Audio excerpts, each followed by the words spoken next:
सामाजिक समीकरण को जोड़ने की बात भी कही जा रही है, लेकिन सबसे बड़ी बात यह कि 2024 में जहां जहां जिन राज्यों में चुनाव होने हैं उन पर ज्यादा फोकस है। तो जाहिर सी बात है, अगर उत्तर प्रदेश की बात करें तो सबसे ज्यादा मंत्री यह मान लिया जाए कि वहीं से बनाए जाएंगे।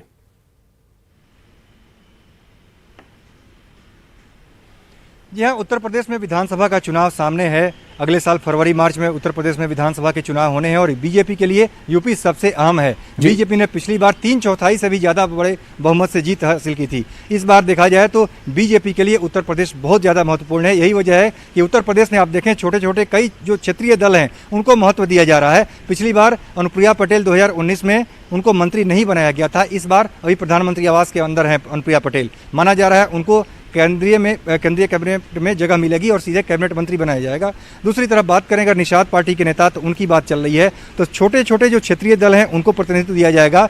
इसके अलावा अलग अलग जो समुदाय के लोग हैं बीजेपी कोटे से, चाहे राजभर समुदाय की बात करें, सकलदीप राजभर की बात सामने आ रही है, उनके नाम की चर्चा हो रही है। तो इस तरह से अलग अलग समुदाय के लोगों को भी, जो कि ओबीसी से होंगे, ईबीसी से होंगे या दलित महादलित समुदाय के लोग भी होंगे, तो उन लोगों को भी केंद्रीय कैबिनेट में जगह दी जा रही है। ब्राह्मण कोटे से भी मंत्री बनाया जाएगा उत्तर प्रदेश में। तो तमाम सामाजिक समीकरण को और तमाम क्षेत्रीय समीकरणों को ध्यान में रखा जा रहा है उत्तर प्रदेश के लिहाज से कि पूर्वांचल से कौन है, पश्चिमी उत्तर प्रदेश से कौन है, अवध क्षेत्र से कौन है, बुंदेलखंड से कौन है, रुहेलखंड से कौन है। तो अलग अलग क्षेत्र को अलग अलग कास्ट वाइज, अलग अलग समुदाय वाइज अगर देखा जाए तो बीजेपी ने तय किया है और उत्तर प्रदेश के नए मंत्री बनाए जा रहे हैं, खासतौर से विधानसभा चुनाव को ध्यान में रखते हुए। इसके अलावा बात करें बिहार के संदर्भ में, तो बिहार में 2024 में जब लोकसभा चुनाव होगा, वह उसके पहले बिहार में कोई चुनाव नहीं है। विधानसभा का चुनाव भी हाल ही में संपन्न हुआ है, इसलिए बिहार में बीजेपी अपने नए मंत्री नहीं बनाएगी। हाँ, अपने सहयोगी दलों के लोगों को शामिल कर रही है और 2 कैबिनेट में जगह जो दी जा रही है, एक तो रामविलास पासवान के भाई को, पशुपति पारस को, चूंकि दलित समुदाय के थे रामविलास पासवान, तो उनकी जगह पर भाई बन रहे हैं,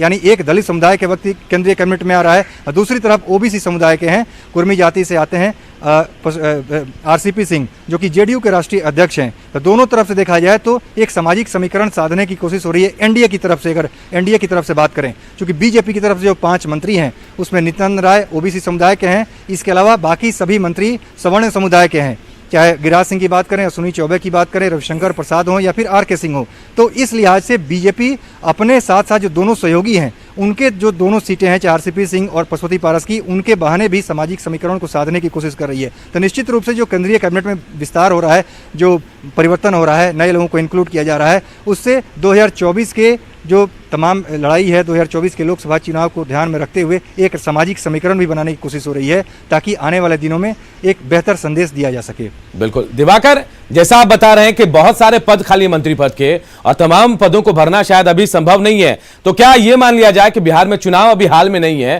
तो कुछ पदों को, चलिए एक जानकारी दे दे। सीएम आवास में मीटिंग, पीएम आवास में मीटिंग खत्म हो गई, तस्वीरें में आपको दिखा रहे, देखिए एक एक कर लोग जो निकल रहे हैं यहां से, और ये वो लोग हैं जो संभावित मंत्री हैं, जब इनका मंत्री बनना अब तय हो गया है।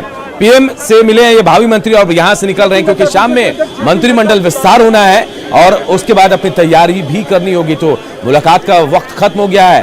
प्रधानमंत्री नरेंद्र मोदी से जो मंत्री हैं वो संभावित मंत्री मिलने पहुंचे थे और इसी में पशुपति पारस और आरसीपी सिंह भी शामिल हैं। बिहार से इनका मंत्री बनना तय माना जा रहा है। पशुपति पारस एलजेपी कोटे से, जबकि आरसीपी सिंह जेडीयू कोटे से केंद्रीय मंत्री बनाए जाएंगे, तय हो चुका है। देखिए एक एक तमाम जो नेता हैं, जो संभावित मंत्री हैं, वो पीएम आवास से निकलते हुए जमावड़ा लगा हुआ है प्रेस वालों का, देखिए मीडिया वालों का, और यही वो लोग हैं जिन्हें मंत्री बनाया जाएगा। शाम 6 बजे का वक्त तय किया गया है, जब कैबिनेट का आज विस्तार होगा, केंद्रीय मंत्रिमंडल का विस्तार होगा और ये तमाम लोग उसमें जगह पाएंगे, ऐसा माना जा रहा है। और कई युवा चेहरे भी होंगे जो चौंका सकते हैं, ऐसा भी माना जा रहा है।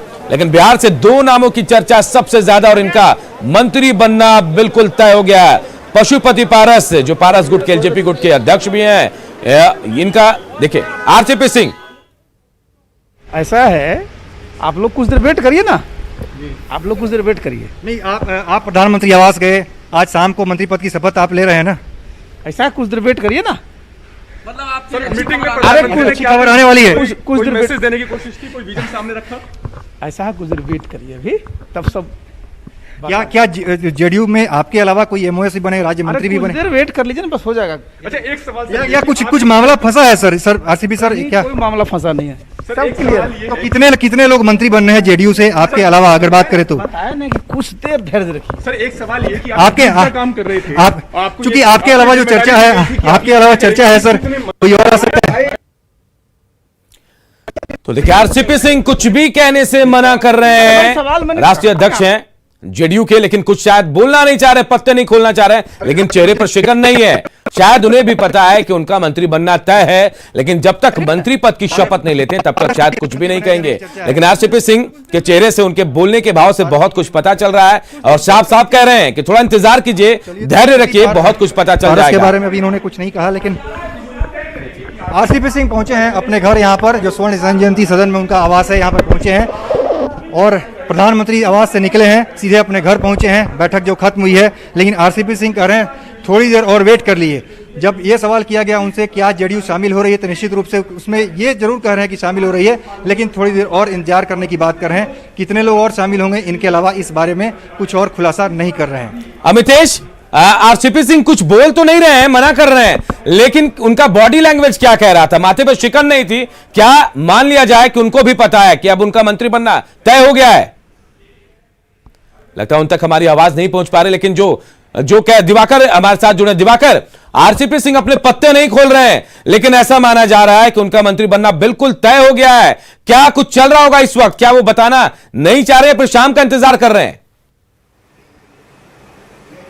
देखिए, शपथ ग्रहण की जो आधिकारिक बात होती है, शपथ ग्रहण के बाद ही अक्सर जो सदस्य होते हैं वो कुछ भी बोलने से परहेज करते हैं। शपथ ग्रहण के बाद ही कुछ बोलते हैं, शपथ ग्रहण के पहले कुछ भी बोलने से परहेज करते हैं। तो आरसीपी सिंह का जो बॉडी लैंग्वेज है, आरसीपी सिंह खुश हैं और आरसीपी सिंह जिस तरीके से जेडीयू के शामिल होने की बात की तस्दीक कर रहे हैं, लेकिन संख्या क्या होगी और कौन कौन से लोग शपथ ग्रहण में शामिल होंगे, कौन कौन से लोग केंद्रीय मंत्रिपरिषद का हिस्सा होंगे, इस बात पर वो बहुत कुछ खुलासा नहीं करना चाहते हैं। तो ज़रूर कुछ ना कुछ बात है और वो सारी बातें धीरे धीरे जब 5 बजे धीरे धीरे राष्ट्रपति भवन सभी जो केंद्रीय मंत्रिपरिषद के संभावित चेहरे शामिल होंगे और राष्ट्रपति भवन पहुंचना शुरू करेंगे, उससे ये साफ हो जाएगा कि कौन कौन से लोगों को केंद्रीय मंत्रिपरिषद में जगह मिल रही है।